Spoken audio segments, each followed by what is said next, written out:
ભલે દાન પુણ્ય કરો ન કરો, જાત્રા કરો ન કરો, એ કોઈ મારો દાવો નથી, પણ બાપુ સત્ય એક આવડું આ જ છે, માને ને બાપને જાળવી લ્યો બાપુ, જિંદગીમાં કોઈ દી તમને કાંટો ન વાગે. પાકી વાત, પાકી વાત.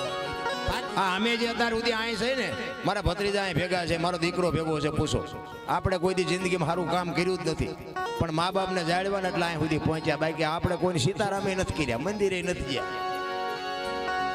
આ મારા અનુભવની વાત કરું છું, એટલા માટે કહું છું. તમે ભલે વાપરો, ખાઓ પીઓ, મોજ કરો, આનંદ કરો, બાકી અત્યારની પ્રજા તમને ન ખબર પડે, તમને ન ખબર પડે એમ જ કરતા હોય.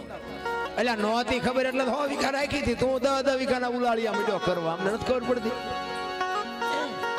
અરે માંડ બાપાએ બાવળિયા થવા દીધા, પણ બાપુ વીઘો ઓછી ન કરી મારા છોકરાને કાલ દાડિયું ન કરવી પડે. અરે શું ભલામણા ખાવા ધાન નહોતું આપણા ગઈઢાને, ફોની નોટ નહોતી ફાળી, 40 લાખની ગાડીઓ લઈ